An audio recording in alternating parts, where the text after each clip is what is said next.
نحمده ونصلي على رسوله الكريم اما بعد فاعوذ بالله من الشيطان الرجيم بسم الله الرحمن الرحيم رب اشرح لي صدري ويسر لي امري واحلل عقدة من لساني يفقهوا قولي۔ یہ مہینہ جس کو کہیں شہر مبارک کہا گیا، شہر عظیم کہا گیا، شہر برکت کہا گیا، شہر الصبر کہا گیا، شہر المواسات کہا گیا، مہینہ کوئی معمولی ہماری زندگیوں میں ایک بار پھر یہ لوٹ کر آ رہا ہے، ہمیں پھر ایک موقع مل رہا ہے۔ ہمیں نہیں معلوم کہ اگلے سال تک ہم اس دنیا میں ہوتے ہیں تو نیک اور رحمت اور برکت اور مغفرت سمیٹنے کا یہ وقت جو ہمارے قریب آ پہنچا ہے، اس سے بھرپور فائدہ حاصل کرنے کے لیے ہمیں پوری طرح تیار ہو جانا چاہیے، تاکہ ہم ایک ایک لمحے سے، ایک ایک گھنٹے سے اور ایک ایک دن سے پورا فائدہ اٹھا سکیں۔ رمضان المبارک کے جہاں اور بہت سے خصائص ہیں، وہاں اس کی سب سے بڑی خصوصیت جس کا قرآن پاک میں ذکر کیا گیا، شہر رمضان الذی انزل فیہ القرآن، رمضان وہ مہینہ ہے جس میں قرآن اتارا گیا ہے، اور رمضان کی خاص رات میں انا انزلناہ فی لیلۃ القدر، ہم نے اس کو قدر والی بابرکت رات میں یعنی لیلۃ القدر میں نازل کیا۔ وما ادراک ما لیلۃ القدر، اور تم کیا جانو کہ لیلۃ القدر ہے کیا؟ لیلۃ القدر خیر من الف شہر، لیلۃ القدر 1000 مہینوں سے بہتر رات ہے۔ اس رات کو 1000 مہینوں سے بہتر کیوں قرار دیا گیا؟ ایک رات جو 1000 مہینوں سے بڑھ کر ہے، آخر کس وجہ سے؟ کبھی سوچا ہم نے؟ قرآن کی وجہ سے، کیونکہ اس میں قرآن نازل ہوا تھا۔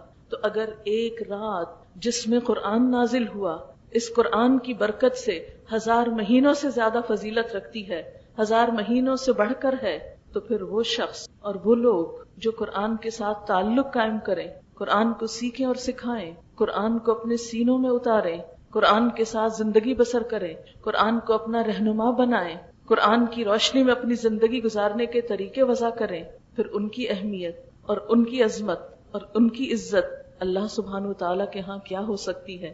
اگر ایک رات کو اتنی عزت اور برکت قرآن کی وجہ سے ملی تو یقیناً ہر وہ انسان جو اس کتاب کے ساتھ تعلق قائم کرے گا وہ بھی اللہ سبحانہ وتعالیٰ کی خاص رحمتوں اور برکتوں سے فیض یاب ہوگا۔ رمضان کے بارے میں نبی صلی اللہ علیہ وسلم نے یہ بھی فرمایا کہ رمضان کی پہلی رات شیاطین اور سرکش جن باندھ دیے جاتے ہیں۔ بہت سے لوگ کہتے ہیں کہ اچھا اگر وہ باندھ دیے جاتے ہیں اور اس کا مذاق بھی اڑاتے ہیں، اگرچہ حدیث رسول صلی اللہ علیہ وسلم کا مذاق اڑانا کسی مسلمان کا کام تو نہیں ہو سکتا، لیکن بعض اوقات ہم نادانی میں ایسی باتیں کر جاتے ہیں، تو پھر آخر یہ کیسے ہو جاتا ہے کہ پھر بھی ہم غلط کام کرتے ہیں؟ اگر ہم پھر بھی غلط کام کرتے ہیں تو اس کا مطلب پھر شیطان تو نہیں باندھا گیا؟ نہیں، بات یہ ہے کہ 11 مہینے شیطان کی شاگردی میں رہنے کے بعد ہمارے اندر شیطان کی تعلیم و تربیت کا اتنا اثر ہو جاتا ہے کہ ایک مہینہ وہ باندھ بھی دیا جائے تو اس کے بغیر بھی ہم بہت کچھ کر لیتے ہیں۔ لیکن نبی صلی اللہ علیہ وسلم کے الفاظ میں صداقت ہی صداقت ہے۔ آپ صلی اللہ علیہ وسلم اپنے دل کی باتیں نہیں کہتے تھے، وَمَا يَنطِقُ عَنِ الْهَوَىٰ إِنْ هُوَ إِلَّا وَحْيٌ يُوحَىٰ، آپ اپنی خواہشات نفس سے بات نہیں کرتے تھے، آپ وہی بات کرتے تھے جو آپ کی طرف اللہ تعالیٰ کی طرف سے وحی کی جاتی تھی۔ تو اللہ تعالیٰ نے آپ کو یہ خوشخبری سنائی کہ اس مہینے میں انسانوں کو نیکی کا عام موقع دیا جاتا ہے، سرکش شیاطین کو باندھ دیا جاتا ہے کہ وہ انسانوں کو نہ بھٹکائیں، انسانوں کے لیے نیکی کا میدان ہموار کر دیا جاتا ہے، ان کے لیے مشکلیں آسان کر دی جاتی ہیں۔ رمضان گویا نیکیوں کا موسم بہار ہے، جسے موسم بہار میں پھول، ویسے تو پھولوں کے پودے سارا سال آپ لگا سکتے ہیں، اگے ہوئے ہوتے ہیں، پھول بھی نظر آتے ہیں، لیکن جو سما بہار میں نظر آتا ہے وہ عام دنوں میں نہیں ہوتا۔ تو بالکل اسی طرح نیکیاں تو انسان سارا سال ہی کچھ نہ کچھ کرتا رہتا ہے حسب توفیق، لیکن رمضان میں نیکیوں کا ایک ایسا خاص موسم ہوتا ہے، ایک ایسی خاص اس کی طرف توجہ ہوتی ہے کہ ہر شخص کے لیے نیکی کرنا آسان ہو جاتا ہے، اس کے موقع عام ہوتے ہیں، اور چھوٹی چھوٹی نیکی کو بھی اللہ تعالیٰ بہت بڑی قدردانی عطا کرتے ہیں یا بہت بڑی قدر و قیمت عطا کرتے ہیں۔ اس لیے اس مہینے میں ہر طرح کی غفلت اور بے نیازی سے نکل کر خصوصی طور پر اللہ تعالیٰ کی طرف متوجہ ہونا چاہیے، کیونکہ حدیث کے الفاظ میں آتا ہے کہ ہر روز ایک پکارنے والا پکارتا ہے۔ کیا پکارتا ہے؟ وَنَادَى مُنَادٍ يَا بَاغِيَ الْخَيْرِ أَقْبِلْ وَيَا بَاغِيَ الشَّرِّ أَقْصِرْ وَلِلَّهِ عُتَقَاءُ مِنَ النَّارِ وَذَلِكَ فِي كُلِّ لَيْلَةٍ۔ ہر رات ایک پکارنے والا پکارتا ہے، اے نیکی کے طلبگار آگے بڑھ، یعنی رات سوتے ہوئے نہ گزار، آپ دیکھیے دنیا کے کاموں میں، گپ شپ میں، میل ملاقات میں، شاپنگ میں، گھومنے پھرنے میں، سیر و تفریح میں ہم کتنی ہی راتیں جاگ لیتے ہیں. رات کو دیر تک جاگنا کچھ مشکل نہیں ہوتا، لیکن ہم میں سے کتنے ہی لوگ ہیں، ہم سب اپنا اپنا جائزہ لیں، ہم میں سے کتنے ہیں کہ جو اپنی رات کے کسی حصے کو اللہ تعالیٰ کے لیے خاص کریں. چلے اگر سارا سال ہمارے لیے مشکل ہوتی ہے تو خصوصی طور پر رمضان میں، جبکہ ایک نفل فرض کے برابر اور ایک فرض 70 فرض کے برابر ہو جاتا ہے، ہر عمل کا کئی گنا زیادہ بڑا اجر ملتا ہے، اس میں رات کے لیے، رات میں ایک عبادت یعنی خاص طور پر قیام اللیل کے لیے تراویح کی نماز یا تہجد کی نماز یا نوافل، جو بھی اللہ تعالیٰ ہمیں توفیق دے، اس کے لیے اپنے آپ کو ذہنی طور پر تیار کریں. اور خاص طور پر جو وہ پکارنے والا پکارتا ہے، اے نیکیوں کے طلبگار، یعنی ہم سب کہتے ہیں کہ ہمیں نیکی کا شوق ہے، ہم چاہتے ہیں کہ ہم نیکی کریں، ہم سب کا یہ دعویٰ ہے، ہم سب کہتے ہیں ہمیں نیکی سے بہت محبت ہے، لیکن جو بھی نیکی سے محبت رکھتا ہے، جو بھی نیکی کا شوق رکھتا ہے، ان سب کے لیے کیا کہا جا رہا ہے؟ یا باغی الخیر اقبل، اے نیکیوں کے طلبگار آگے بڑھو، موقع ہے، قدردانی کی جائے گی، قبولیت ہوگی. وَيَا بَاغِيَ الشَّرِّ اقصر، اور اے برائیوں کے طلبگار، اے برائیوں چاہنے والے، اب تو رک جاؤ، اب تو کچھ شرم کر جاؤ، اب تو اللہ تعالیٰ کے اس خاص مہینے میں جو قرآن کا مہینہ ہے، اس میں برائیوں سے پرہیز کرو، اب تو تم برائیوں کی طرف اپنی رفتار کم کر دو. گویا یہ ایک مجموعی ماحول پیدا کر کے انسانوں کو موقع دیا جاتا ہے کہ وہ نیکیوں کی طرف آگے بڑھ جائیں اور برائیاں چھوڑ دیں. ویسے تو دن میں کئی دفعہ اللہ تعالیٰ اپنی طرف بلا کر ہمیں برائی سے روکتے ہیں، یعنی نماز کی شکل میں، جیسے کہ قرآن پاک میں آتا ہے ان الصلاۃ تنہی عن الفحشاء والمنکر، نماز برائیوں اور بے حیائی کے کاموں سے روکتی ہے.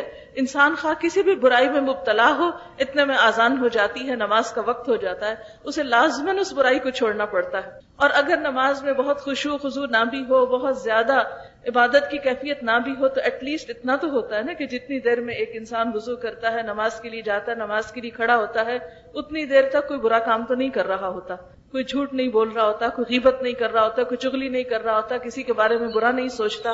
ایٹ لیسٹ اتنی دیر تو انسان برائی سے بچتا ہے. تو ہر دن اللہ تعالیٰ 5 بار ہمیں برائی سے نکالنے کے لیے ہمیں نماز کا حکم دیتے ہیں اور ہمیں نماز کی طرف بلاتے ہیں. پھر اسی طرح رمضان میں خاص طور پر سارا دن روزہ رکھ کر اور رات کی عبادت کے ذریعے پھر ایک طرح سے ہمیں برائیوں کے ماحول سے، غفلت سے، اللہ تعالیٰ سے دوری سے نکالا جاتا ہے، کھینچا جاتا ہے، اور نیکیوں کی طرف ایک موقع عطا کیا جاتا ہے تاکہ ہم اس طرف اپنے آپ کو زیادہ سے زیادہ مائل کر سکیں اور خیر اور بھلائی کے کاموں کی طرف بڑھ سکیں. پھر اسی طرح اللہ تعالیٰ اس رمضان میں، یعنی رمضان المبارک کے مہینے میں، ہر رات میں بہت سے لوگوں کو آگ سے یعنی جہنم سے نجات عطا کرتے ہیں. جیسے حج کے موقع پر عرفہ کے دن بہت سی گردنوں کو جہنم سے نجات ملتی ہے، اسی طرح رمضان میں خصوصی طور پر ہر رات میں بہت سے لوگوں کو بخشش کا پروانہ ملتا ہے، اور یہ ہر رات ہوتا رہتا ہے. اب یہ ہم پر منحصر ہے کہ ہم کس حد تک اپنے آپ کو اس طرف لاتے ہیں تاکہ ہم بھی ان خوش نصیب لوگوں میں شامل ہو جائیں جن کی گردنیں جہنم سے رہا کر دی جائیں. پھر اسی طرح ایک اور حدیث میں آتا ہے کہ رمضان المبارک میں خصوصی طور پر جنت کو سجایا جاتا ہے، یعنی جہاں لوگوں کو جہنم سے نجات ملتی ہے وہاں جنت کو مزین کیا جاتا ہے تاکہ لوگوں کا جنت کی طرف بڑھنے کا شوق اور بڑھے. اب میں چند ایک باتیں اس سلسلے میں کروں گی کہ ہم رمضان کا ٹائم ٹیبل کیا بنائیں، رمضان میں وہ کون کون سے کام کریں، کن کن چیزوں کا دھیان رکھیں، کن کن چیزوں کا خیال رکھیں کہ ہم اس مہینے سے زیادہ فائدہ اٹھا سکیں. جیسا کہ ابھی ایک بچی نے قرآن پاک کی تلاوت کی تھی، اس تلاوت کی جو پہلی آیت تھی، یا ایھا الذین آمنوا کتب علیکم الصیام کما کتب علی الذین من قبلکم لعلکم تتقون، اے لوگو جو ایمان لائے ہو، تم پر روزے فرض کیے گئے جس طرح تم سے پہلی امتوں پہ فرض کیے گئے تاکہ تمہارے اندر تقوی پیدا ہو. یعنی روزے کا فرض کیا جانا، اس کا اصل مقصد اور مطلوب کیا تھا کہ ہمارے اندر تقوی پیدا ہو. تقوی کیا چیز ہے اور تقوی کیسے پیدا ہوگا، اور ہم رمضان ٹائم ٹیبل کس طرح بنائیں کہ واقعی ہمارے اندر تقوی پیدا ہو جائے، اور جب رمضان ختم ہو تو اس رمضان کے جانے کے ساتھ ہی ہمارے دلوں کا حال اور ہماری کیفیت میں بھی ایک فرق آ چکا ہو جو کہ دراصل آنا چاہیے، جو رمضان کے لائے جانے اور روزے کے فرض کیے جانے کا اصل مقصد ہے. تقوی کو آپ کس طرح ڈیفائن کریں گے؟ تقوی دراصل دل کی ایک ایسی حالت کا نام ہے جس میں انسان کا دل، انسان کی سوچ نیکی کی طرف مائل رہتی ہے اور انسان برائیوں سے بچنے کی طرف توجہ کرتا ہے، یا دل کی اس کیفیت کا نام ہے جس کیفیت میں انسان نیکی کی طرف آسانی سے بڑھتا ہے، شوق سے بڑھتا ہے، اور برائی کرنا اس پر مشکل ہو جاتا ہے۔ یا پھر تقویٰ ایک ایسی کیفیت کا نام ہے جس میں انسان کے اندر اللہ تعالیٰ کا ایک خاص احساس، اللہ تعالیٰ کی ایک خاص محبت، اللہ تعالیٰ سے ایک خاص تعلق پیدا ہوتا ہے، اور انسان کو اللہ تعالیٰ کے سوا باقی دوسری سب چیزیں سیکنڈری نظر آتی۔ اللہ تعالیٰ رمضان کے ان روزوں کے ذریعے دراصل کیا چاہتے ہیں؟ ہمارے دلوں کا حال بدل جائے، ہمارے دل بدل جائیں، ہماری سوچ بدل جائے، ہمارے خیالات بدل جائیں، اور وہ خیالات کیسے ہوں؟ اچھے خیالات ہوں، تعمیری خیالات ہوں، پازیٹیو تھنکنگ ہو، مثبت سوچ ہو، وہ سوچ جو ہمیں زیادہ سے زیادہ اچھے کاموں کی طرف مائل کرے اور ہمیں برے کاموں سے بچنے میں مدد دے۔ ہم سب جانتے ہیں کہ نیکی اپنا ایک اثر رکھتی ہے اور برائی کا بھی ایک اثر ہوتا ہے۔ یہ نہیں ہوتا کہ آپ نیکی کریں اور اس کا نتیجہ برا نکلے، اور یہ بھی نہیں ہوا کرتا کہ آپ برائی کریں اور اس کا رزلٹ اچھا ہے۔ یہ ممکن نہیں، پاسبل نہیں۔ جیسے یہ ممکن نہیں کہ آپ گندم کا بیج ڈالیں اور اس میں سے چنے نکلیں، یا آپ چاول بوئیں اور اس میں سے انگور نکلیں، یہ تو نہیں ہوتا نا۔ کیا ہوتا ہے؟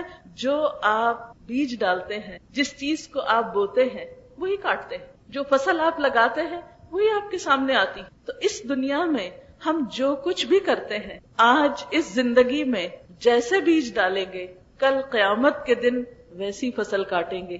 کچھ اور عمل نہیں آئے گا سامنے، وہی آئے گا جو آج ہم کر رہے ہیں۔ لہٰذا یہ بات بے حد ضروری ہے میرے لیے اور آپ سب کے لیے کہ ہم اس دنیا میں رہتے ہوئے اپنی صلاحیتوں، اپنی طاقتوں، اپنی سوچوں، اپنے عمل کی قوت، ان تمام چیزوں کو ایک ایسے مثبت پازیٹیو راستے پر لگائیں کہ جس سے ہم یہ زندگی بھی بھرپور طریقے سے گزاریں، اللہ تعالیٰ کی دی ہوئی نعمتوں کو اچھے سے اچھے طریقے سے استعمال کریں، اور پھر کل قیامت کے دن جب اللہ کے حضور حاضر ہوں، اور یہ تو میرا اور آپ کا سب کا یقین ہے، سب کا ایمان ہے کہ ہمیں ایک دن قیامت کے دن اللہ کے حضور حاضر ہونا ہے، اس کے پاس کھڑے ہونا ہے، اپنی نعمتوں کا حساب دینا ہے، جیسے کہ قرآن پاک میں آتا ہے وَلَتُسْأَلُنَّ يَوْمَئِذٍ عَنِ النَّعِيمِ، کہ اس دن تم سے نعمتوں کے بارے میں ضرور سوال کیا جائے گا، ضرور پوچھا جائے گا کہ ان کو پا کر تم نے کیا کیا۔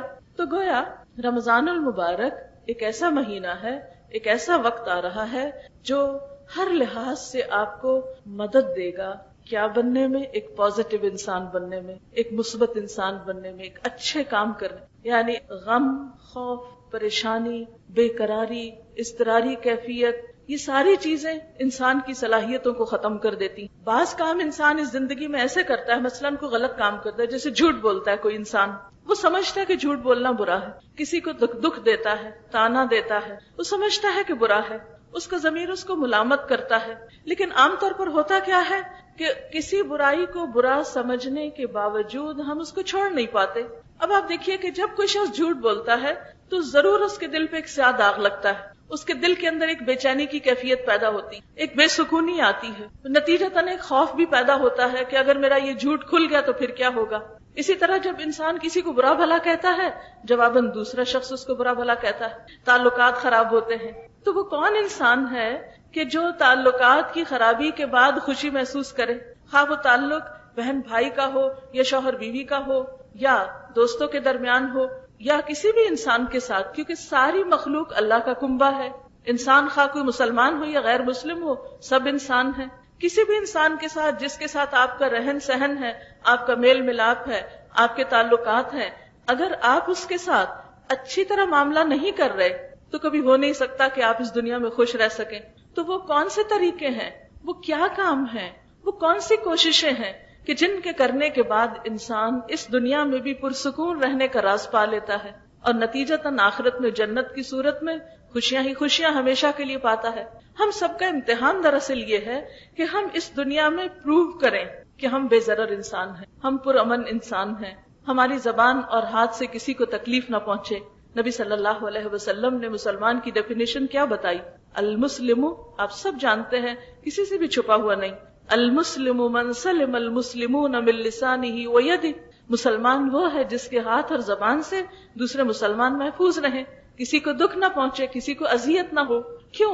ایسا نہیں کہ کسی کو اذیت دینے سے ہم اس کو کوئی فائدہ دے رہے ہیں۔ یاد رکھیے، کسی کو جب ہم خوش کرتے ہیں تو وہ ہماری اپنی خوشی کا ذریعہ بنتا ہے۔ کسی کے لیے جب ہم اچھے ثابت ہوتے ہیں تو وہ الٹیمیٹلی اس کا پلٹ کر اچھا اثر خود ہماری اپنی ذات پر آتا ہے۔ ہم اگر کسی کو دیکھ کے مسکراتے ہیں تو جواب میں ہمیں کیا ملتا ہے؟ مسکراہٹ۔ اگر ہم کسی کو دیکھ کر ماتھے پہ بل ڈال لیتے ہیں تو ہمیں کیا ملتا ہے جواب میں؟ ایک آنکھوں کا گھرنا مثلاً، یا پلٹ کر ایک تیوری چڑھا ہوا ماتھا یا فیس۔ تو یاد رکھیے، جو بھی شخص نیکی کرتا ہے وہ دراصل اپنے ہی لیے کرتا ہے، بظاہر وہ کسی اور کے لیے نظر آتی۔ مثلاً آپ صدقہ کرتے ہیں، خیرات کرتے ہیں، دیکھنے میں ایسا لگتا ہے جیسے آپ کسی کی مدد کر رہے ہیں، حالانکہ کیا ہوتا ہے؟ صدقہ کر کے بلائیں آپ سے دور ہوتی، تکلیفیں آپ سے دور ہوتی۔ آپ آج کسی کا بھلا کر رہے ہیں، اللہ تعالیٰ کل کسی اور کے ذریعے آپ کا بھلا کروائے گا، آپ سے مشکلات اور تکلیفیں اور پریشانیاں دور فرمائے گا۔ اس لیے ہم سب کو ایک بات اچھی طرح یاد رکھنی چاہیے کہ نیکی ہم سب کی ضرورت ہے، گناہ ہم سب کے لیے نقصان دہ ہے، لیکن وہ کیا طریقہ ہو، وہ کیا چیز ہو کہ جس سے ہم نیکی کرنے پر قادر ہو جائیں، نیکی کرنا ہمارے لیے آسان ہو جائے اور برائی کرنا ہمارے لیے مشکل ہو جائے۔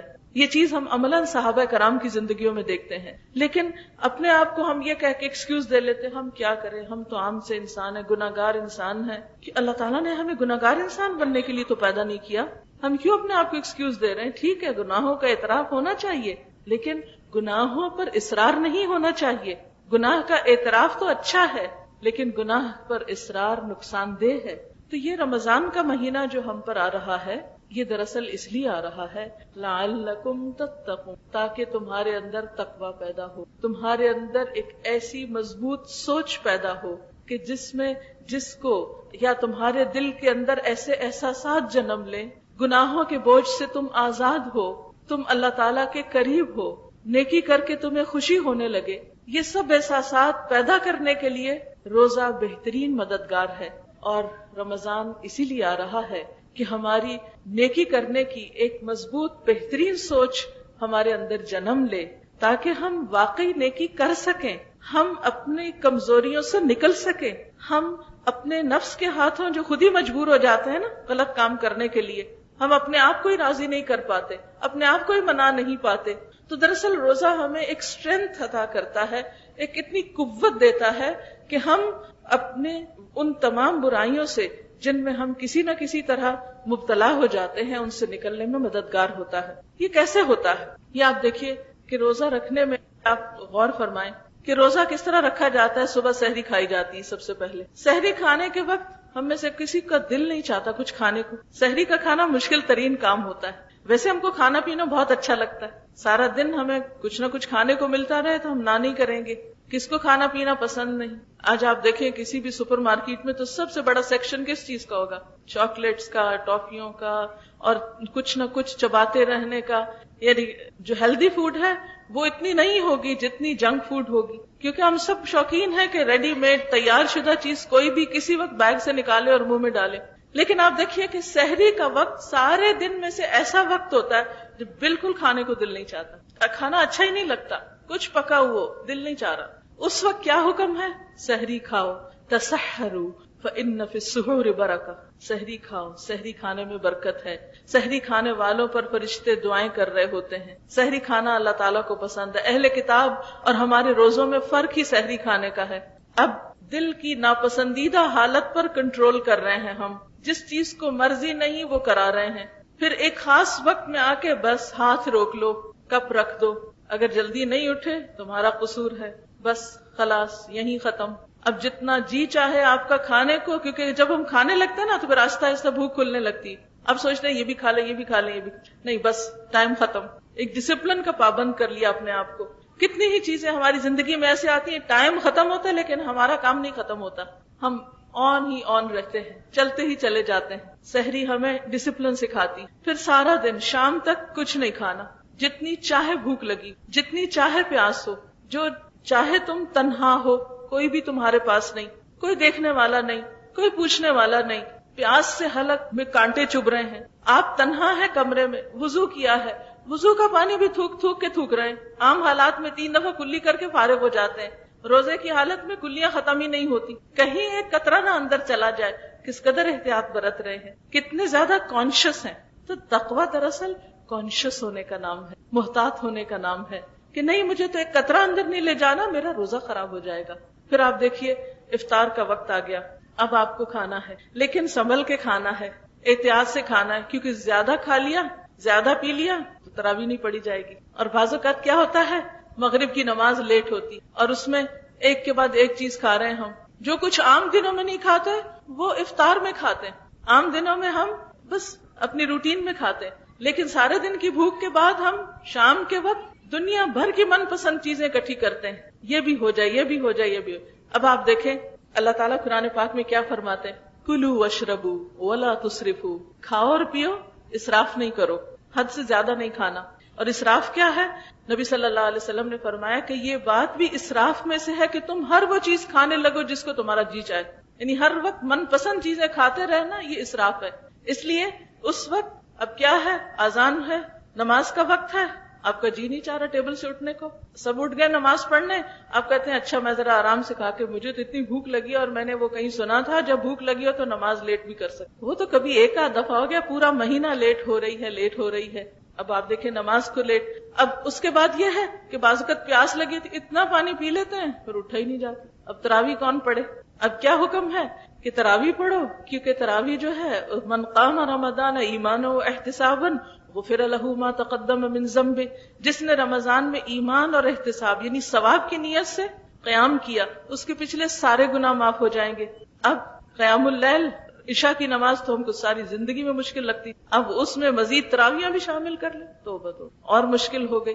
لیکن یہ جو قیام ہے یہ ڈسپلن سکھاتا نا، اب آپ کھڑے رہو اللہ کے حضور اور لمبی نماز پڑھو، پڑھتے جاؤ پڑھتے جاؤ پڑھتے جاؤ، اور گھر میں اکیلے تو اور زیادہ مشکل لگتی۔ بھلا یہاں پر مسجدوں میں پھر عورتوں کا اہتمام ہے کہ کہیں نہ کہیں انسان چلا جاتا ہے تو سب کے ساتھ مل کے کام آسان ہو جاتا ہے، اکیلے میں مشکل لگتا ہے۔ تو آپ دیکھیں کہ روزہ جو ہے، جب جو کام کرنے کو دل چاہ رہا ہے وہ کہتے یہ مت کرو، جو نہیں کرنے کو دل چاہ رہا کہتے یہ کرو۔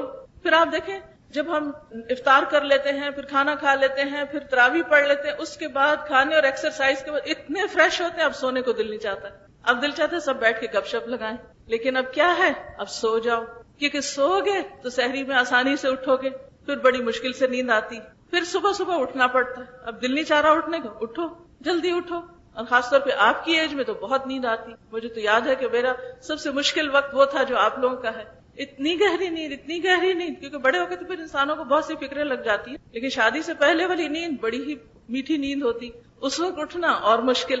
لیکن جو نوجوان اس عمر میں نیند پہ قابو پا لے، بھوک پہ قابو پا لے، خواہشات پہ قابو پا لے، پھر وہ ایسے سیلف ڈسپلن کو اختیار کرتے ہیں، اتنے وہ پھر ٹیون ہو جاتے ہیں، وہ اپنے نفس پر ایسا قابو رکھتے ہیں کہ دنیا کی کوئی طاقت ان کو پھسلا نہیں سکتی۔ جو واقعی شعور کے ساتھ روزے رکھے، چاہے کوئی کتنی ہی بڑی لالچ دے، جھوٹ بولو نہیں بولنا، غلط بیانی کرو نہیں کر سکتے، کیوں؟ اس لیے کہ اپنے آپ پر قابو ہے نا، ایک قوت ہے خود پر۔ آپ دیکھیے اصل طاقتور وہ شخص ہوتا ہے جو اپنے آپ پر قوت رکھے، نہ کہ اپنے نفس کی خواہش میں بہ جائے، جہاں کوئی چیز دیکھے جیسے جو دل میں آئی ہے، جو من پسند کی چیز ہو اس طرف کو بہ جائے، نہیں، یہ تو کوئی بات نہ ہوئی۔ آپ دیکھیے ہوا میں کون سی چیز اڑ جاتی ہے؟ جو ہلکی ہوتی ہے وہی اڑتی ہے نا ہوا میں۔ پانی میں کون سی چیز بہ جاتی ہے؟ جو ہلکی ہوتی ہے۔ تو اسی طرح اپنے نفس کی خواہشات میں بہنے والے لوگ، زمانے کی ہواؤں میں اڑ جانے والے لوگ ہلکے لوگ ہوتے ہیں۔ مضبوط کردار کے لوگ ہر چیز میں اڑتے نہیں اور ہر چیز میں بہتے نہیں، وہ کرتے ہیں جو اصول کے تحت کرنا چاہیے، جو ٹھیک ہے، جو فائدہ مند ہے۔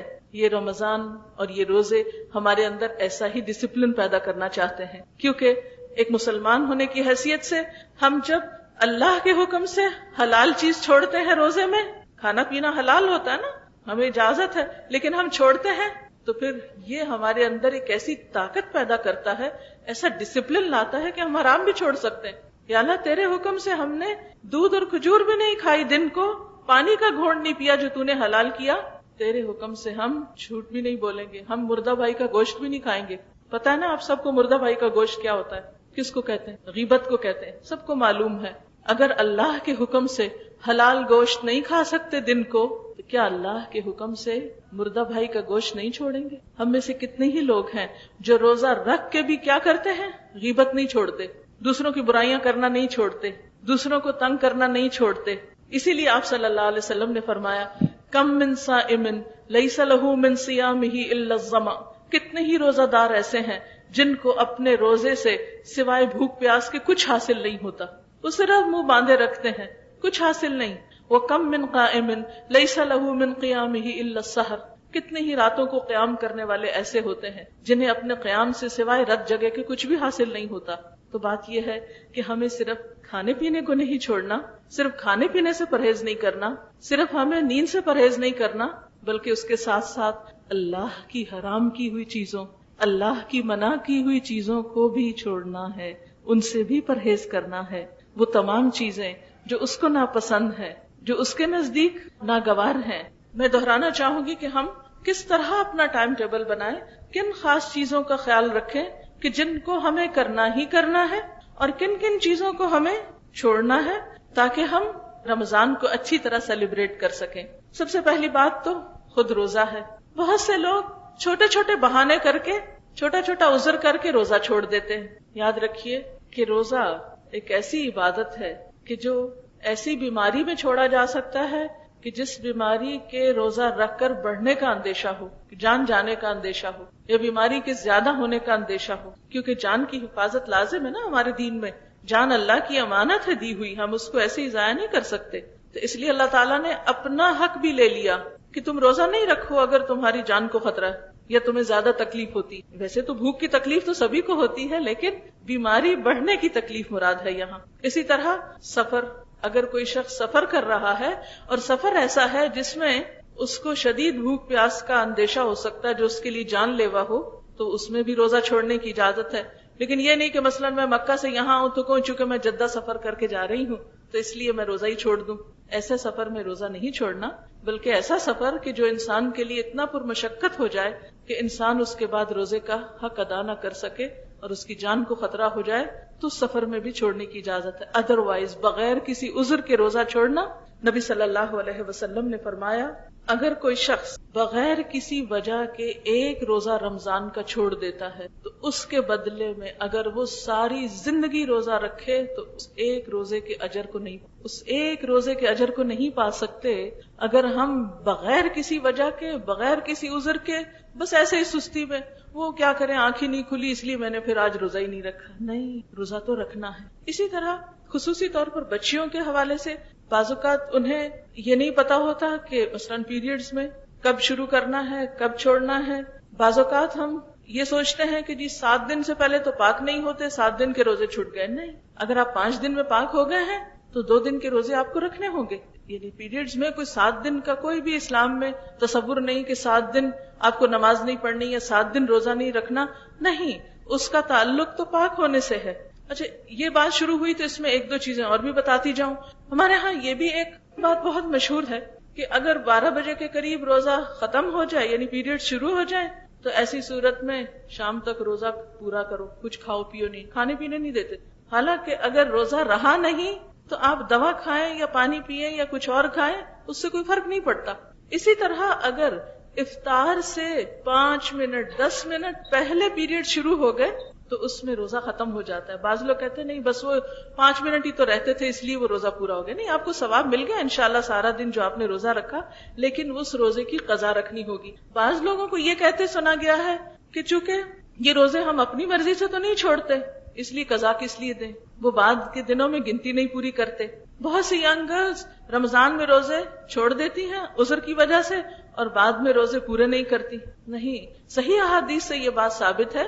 حضرت عائشہ رضی اللہ تعالی عنہ کی روایت سے پتہ چلتا ہے کہ ہم نماز کی قضا تو نہیں دیتی تھی لیکن روزے کی قضا دیتی تھی۔ اس لیے خصوصی طور پر ان دنوں میں اس سبب سے جو روزے چھوٹے ان کو رمضان کے بعد آپ پورا کر لیں۔ پھر اسی طرح آپ صلی اللہ علیہ وسلم نے یہ بھی فرمایا کہ جو شخص اللہ عز و جل کے راستے میں 1 دن کا روزہ رکھتا ہے، اللہ تعالیٰ اس کا چہرہ اس 1 دن کے عوض جہنم سے 70 سال دور کر دیتے ہیں۔ یعنی اتنا بڑا اجر ہے اللہ کی خاطر روزہ رکھنے کا۔ روزے کے بعد یہ ہے کہ نماز کی پابندی، اور وہ بھی اول وقت میں پڑھنا بے حد ضروری ہے. کچھ لوگ ایسے ہوتے ہیں کہ جو روزہ تو رکھ لیتے ہیں، نماز نہیں پڑھتے. روزہ رکھنا ان کو آسان لگتا ہے، نماز پڑھنا روزہ رکھ کے بھی مشکل لگتا ہے. تو نماز کے بارے میں تو آپ سب جانتے نا، اسلام اور کفر کے درمیان فرق کرنے والی چیز، الگ الگ کر دیتی ہے. دنیا میں بھی پہچان ہے ہر مسلمان کی، اور آخرت میں جیسے سورۃ یاسین میں آپ سب نے یہ آیت پڑھ رکھی ہوگی، وَامْتَازُوا الْيَوْمَ أَيُّهَا الْمُجْرِمُونَ، اے مجرموں آج کے دن الگ ہو کر کھڑے ہو جاؤ.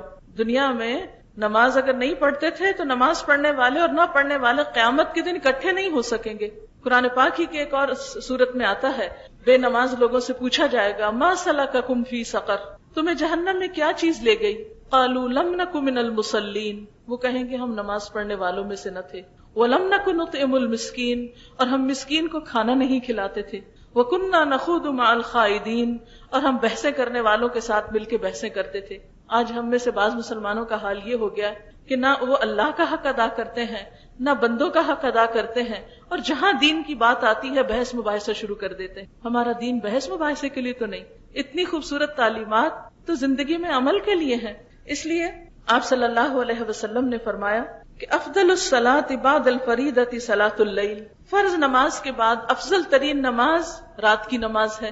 گویا تراویح کی نماز جو ہے اگر رات کے اول حصے پڑھے، یا تہجد کی نماز جو رات کے آخر حصے میں پڑھے، یہ فرض نمازوں کے بعد افضل ترین نماز ہے جو آپ کو رمضان میں نصیب ہوگی انشاءاللہ. پھر اسی طرح نماز کے علاوہ قرآن، کیونکہ اس مہینے میں قرآن پاک نازل ہوا، یہ قرآن کا مہینہ ہے، اس لیے رمضان میں خصوصی طور پر قرآن پاک سے تعلق قائم کرنا ہے آپ کو. اس کے 2-3 طریقے ہو سکتے ہیں. نمبر 1 تلاوت جو آپ اپنے طور پر کریں. نمبر 2 تراویح میں اس کا سننا، یعنی نمبر 1 خود ریڈ کرنا. نمبر 2 اس کی لسننگ، خود دن میں کسی بھی وقت، بہتر تو ہے صبح سحری کے بعد، نماز فجر کے بعد آپ، کیونکہ ان قرآن الفجر کان مشہودا، فجر کے وقت آپ نماز کے بعد قرآن پاک کی تلاوت کریں جتنی بھی آپ کو اللہ تعالیٰ توفیق دے، اور رات کو تراویح میں سنیں.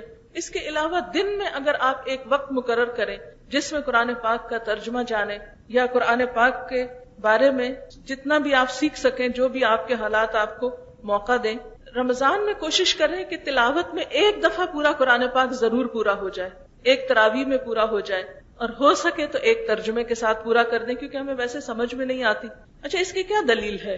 قرآن پاک میں اللہ تعالیٰ فرماتے ہیں کتاب انزلناہ الیک مبارک لیدبروا آیاتہ ولیتذکر اولو الالباب، یہ ایک ایسی کتاب ہے جسے ہم نے اتارا ہے، بہت برکت والی ہے، یعنی اس کے پڑھنے سے خیر ہی خیر آتی. برکت کا کیا مطلب ہوتا ہے؟ ہم برکت لفظ ایسے بس منہ سے بول دیتے ہیں، یہ نہیں فیل نہیں کرتے کہ برکت ہوتی کیا ہے. فرمائیے ایک برکت والی کتاب ہے، جس ہاتھ میں ہو، جس دل میں ہو، جس گھر میں پڑھی جائے، جو انسان اس کو پڑھتا ہو.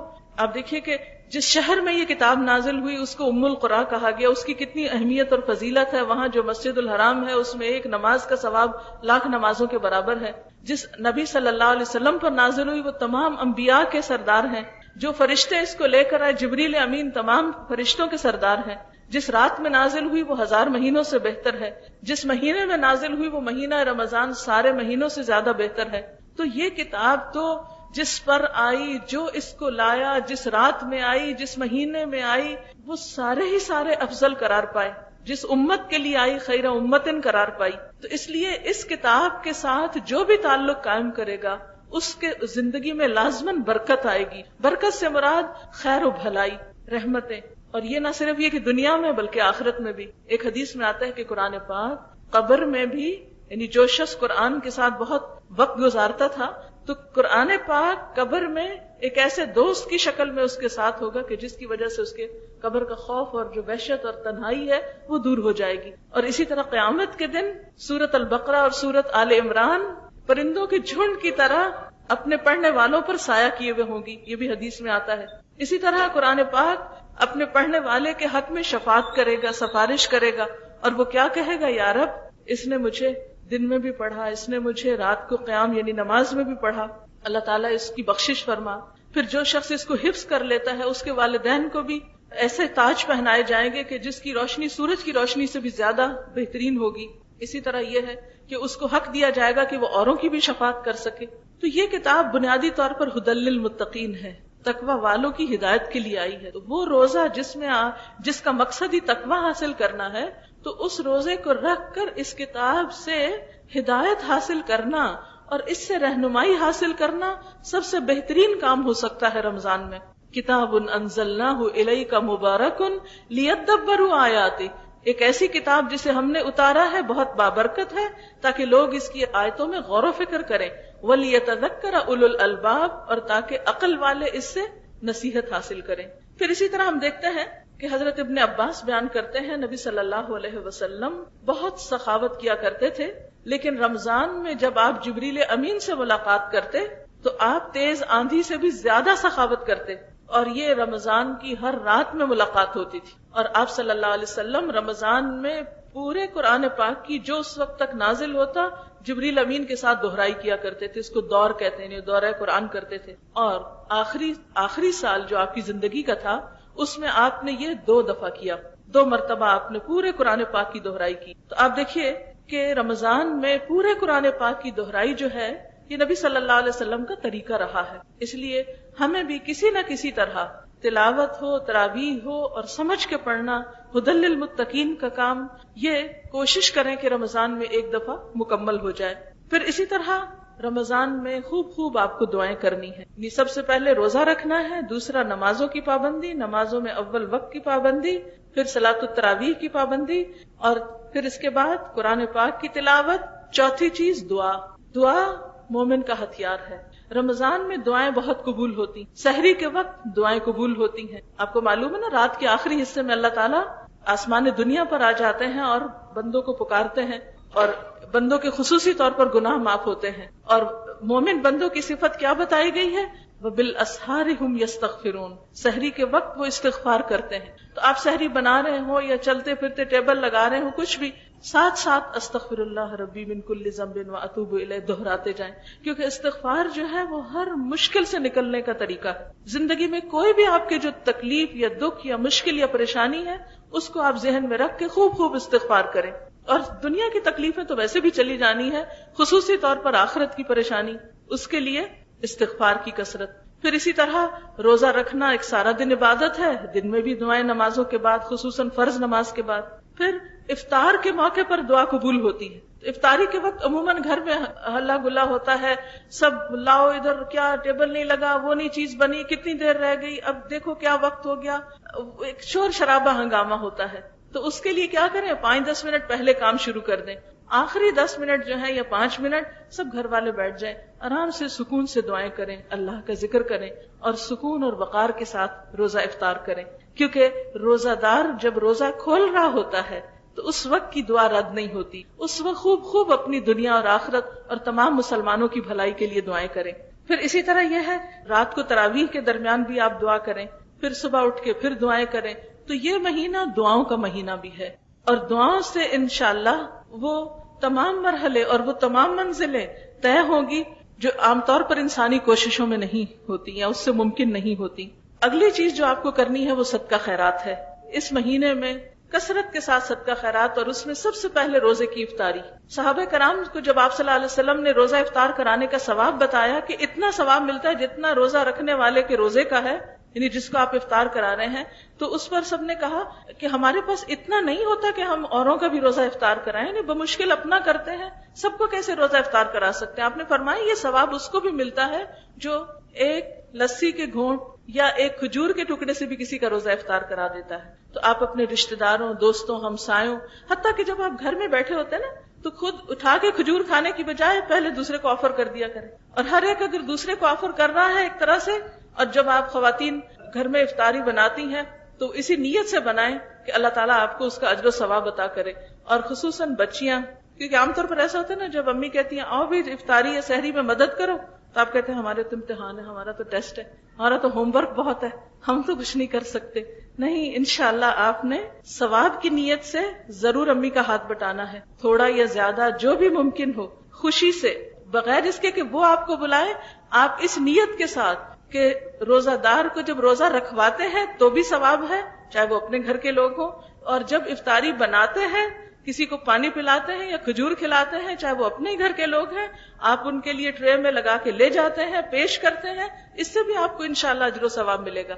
تو خوشی خوشی ان کاموں میں آگے بڑھنا ہے. اور حقیقت یہ ہے کہ ہم چاہے ٹیسٹ ہو کچھ ہو، لیکن کچھ نہ کچھ وقت مینج کر ہی سکتے ہیں اگر ہماری اپنی نیت ہو کہ ہمیں نیکی اور ثواب کا کام کرنا ہے. پھر اسی طرح آپ صلی اللہ علیہ وسلم رمضان میں اتنی سخاوت کرتے تھے. حدیث میں آتا ہے کہ آپ بھلائی کرنے میں بہت سخی تھے، لیکن رمضان میں جب آپ جبریل سے ملتے تو آپ اور سخی ہو جاتے، اور آپ ہر رات جبریل سے ملا کرتے تھے اور انہیں رمضان گزرنے تک قرآن مجید سناتے. جب جبریل آپ سے ملتے تو آپ کی سخاوت تیز ہواؤں سے بھی بڑھ جاتی. اب تیز ہوا جب چلتی ہے تو ہر چیز اڑا کے لے جاتی ہے، گویا آپ ہر چیز میں صدقہ کرتے. اور دوسرے یہ کہ جب تیز ہوا چلتی ہے تو گھر کے گوشے گوشے میں گھس جاتی ہے نا. اسی طرح ہمارا صدقہ خیرات سے ہر ایک کو کچھ نہ کچھ فائدہ پہنچنا چاہیے، یعنی ہر طبقے اور ہر شخص تک، جو بھی آپ کے رشتہ داروں میں یا دوستوں میں یا ہمسایوں میں یا جاننے والوں میں، اور یہاں بھی اور پیچھے وطن میں بھی جو بھی آپ کے دوست عزیز رشتہ دار ہیں، کیونکہ پہلا حق رشتہ داروں کا ہوتا ہے اور رشتہ داروں کو دینے کا دگنا ثواب ہوتا ہے. ان کے لیے آپ عید گفٹ کے طور پر یا کسی بھی طریقے پر جو کچھ آپ دیں، اللہ سے اجر پانے کے لیے اور رشتہ داری کو جوڑنے کے لیے اور ایک اس مہینے کی خاص جو برکت ہے اس کو پانے کے لیے اور وہ جو تقویٰ کا حصول ہے اس میں مدد لینے کے لیے، چاہے تھوڑا ہو چاہے زیادہ. مثلا اگر ہمارے پاس کچھ نہیں، ایک کھجور ہے نا، تو ہم توڑ کے آدھی کر کے آدھی ساتھ والے کو دے کر بھی یہ ثواب کما سکتے ہیں. پھر اسی طرح آپ صلی اللہ علیہ وسلم نے خصوصاً خواتین کو صدقے کی تلقین کی، کیونکہ بعض اوقات خواتین کہتے ہیں ہم کون سا خود کماتے ہیں، اور ینگ گرلز تو کہیں گی نہ ہمیں تو پاکٹ منی اتنی نہیں ملتی کہ ہم اس میں سے اب کسی کو کچھ دے سکیں. صدقہ خیرات تو امی ابو کیا کرتے ہیں، یا جن کے پاس بہت پیسہ ہو وہ کیا کرتے ہیں. ٹھیک ہے، جن کے پاس جتنا زیادہ ہو اس کا حساب اتنا ہی زیادہ ہے، لیکن اس کے ساتھ ساتھ ہمارے پاس اگر کچھ بھی ہے، مثلا اگر آپ کے پاس پہننے کے لیے 5 جوڑے ہیں، ایک نکال کر کسی ضرورت مند کو دے دیجیے. اپنی ہی چیزوں میں سے آپ دیکھیں کہ یہ چھوٹا چھوٹا، مثلا کسی کو ایک پینسل، کسی کو پین، کسی کو کاغذ، کسی کو کاپی، کسی کو کسی مدد کے طلبگار کو یا کسی ضرورت مند کو تھوڑا سا بھی کچھ دینا، اپنی ہی چیزوں میں سے دینا جو ہے وہ انشاءاللہ آپ کے لیے فائدہ مند ہوگا. پھر اسی طرح رمضان میں عمرہ، نبی صلی اللہ علیہ وسلم نے فرمایا رمضان میں عمرہ کرنا میرے ساتھ حج کے برابر ہے. یعنی ایک اور حدیث میں حج کے برابر، اور ایک نبی صلی اللہ علیہ وسلم کے ساتھ حج کرنے کے برابر. اتنا اجر و ثواب، اس لیے کسی نہ کسی موقع پر اس کا بھی اہتمام کریں. پھر آخری عشرے میں خصوصاً عبادت کا اہتمام.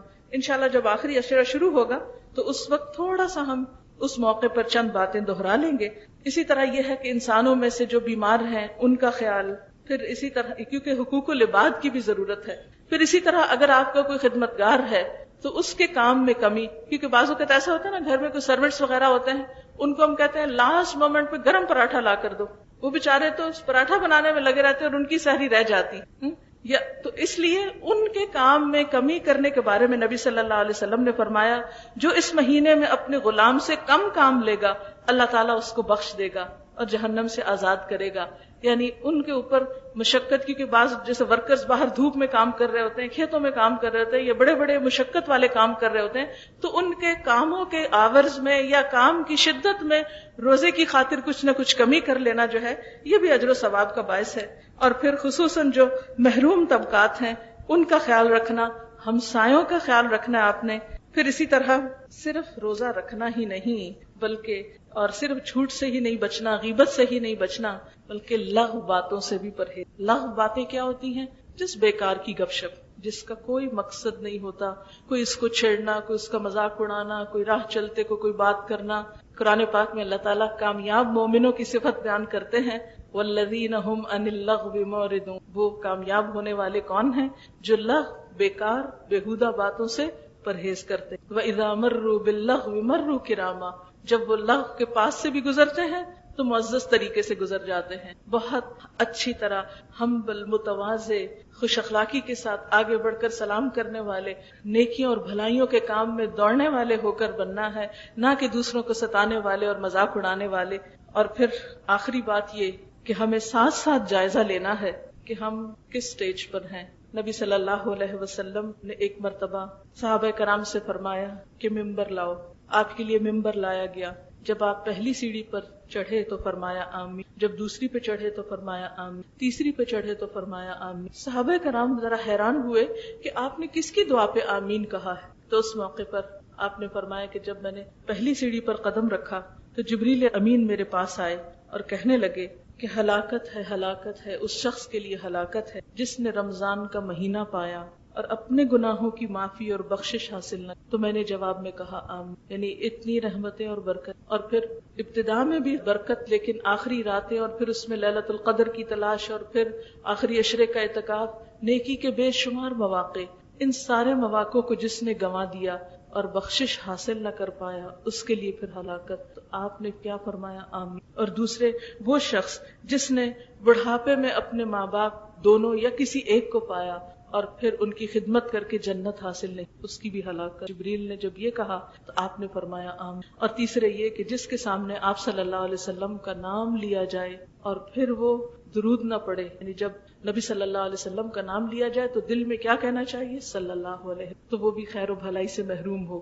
تو آپ صلی اللہ علیہ وسلم نے فرمایا آمین۔ آپ سوچئے دعائیں جبریل کر رہے ہیں، آمین نبی صلی اللہ علیہ وسلم فرما رہے ہیں، قبولیت کس درجے کی ہوگی، کوئی شک نہیں اس لیے ہمیں رمضان گزارنا ہے اور ساتھ ساتھ اس بات کا جائزہ لینا ہے کہ کتنے اچھے کاموں کا ہمارے اندر شوق پیدا ہو رہا ہے، انسانوں کی خدمت، مدد، اللہ کی عبادت کا جذبہ، اور کتنی برائیاں ہم چھوڑتے چلے جا رہے ہیں۔ یہ ہے رمضان میں کرنے کا کام، رمضان کا پیغام۔ اور انشاءاللہ تعالی آئندہ جو لیکچرز ہوں گے وہ کچھ اس طرح ہوں گے کہ آپ کو کچھ کرنے کے کام بتائے جائیں گے اور کچھ چھوڑنے کے کام بتائے جائیں گے، وہ ساتھ ساتھ تفصیلات چلتی رہیں گی۔ اللہ تعالی ہم بہترین کام کی توفیق دے اور یہ رمضان اس حال میں گزرے کہ واقعی ہم گناہوں سے پاک ہو جائیں، اللہ کی رحمت ہم کو ڈھانپ لے، ہماری گردن آگ سے آزاد ہو جائے اور ہمارے اندر مطلوبہ تقوی پیدا ہو جائے۔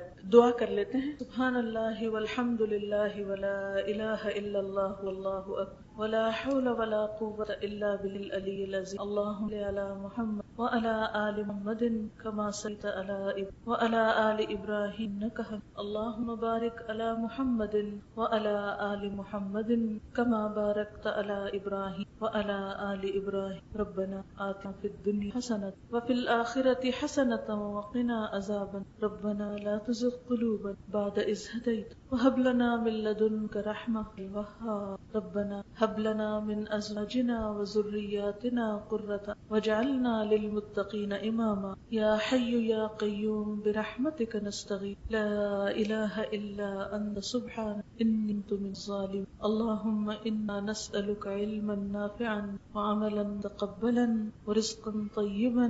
اللهم انفعنا بما علمتنا وعلمنا ما ينفعنا وزدنا علما۔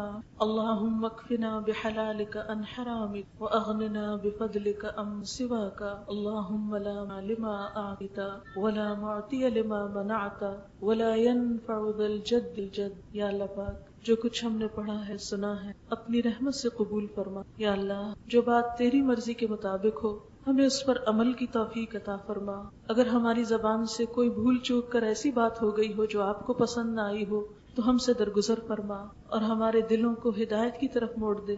اللہ ہمیں اپنی محبت عطا کر، اپنے بندوں کی محبت عطا کر، ہمیں تمام انسانوں کے لیے خیر خواہی کرنے والا بنا۔ یا رب العالمین ہمارے دلوں میں قرآن کی محبت پیدا کر دے۔ یا رب العالمین جنہوں نے اس مجلس کے لیے کوشش کی ہے، جو بھی محنت اور اہتمام کیا ہے، انہیں بہترین جزائے خیر عطا فرما۔ یا اللہ ہم سب کو رمضان کی برکتوں اور رحمتوں سے بھرپور فائدہ اٹھانے کی توفیق عطا فرما۔ ہماری کوتاہی، کمی، غفلت، سستی ہم سے دور فرما دے۔ یا رب العالمین ہم سب کو صحت اور تندرستی اور عافیت کے ساتھ اس مہینے کی برکتوں سے بھرپور فیض یاب ہونے کی توفیق۔ یا اللہ تو ہمارے دلوں کو باہم جوڑ دے۔ یا رب العالمین ہمیں مثبت سوچ عطا کر۔ یا اللہ ہمارے دلوں کو سکون عطا کر۔ یا اللہ سب کے دکھ، بیماریاں، تکلیفیں اور پریشانیاں دور فرما اور ہمارے اس وقت میں بہترین برکت پیدا اور اس کوشش کو قبول کر لے۔ ربنا تقبل منا انک انت السمیع وتب علینا انک انت التواب الرحیم۔ وصلی اللہ تعالی علی خیر خلقہ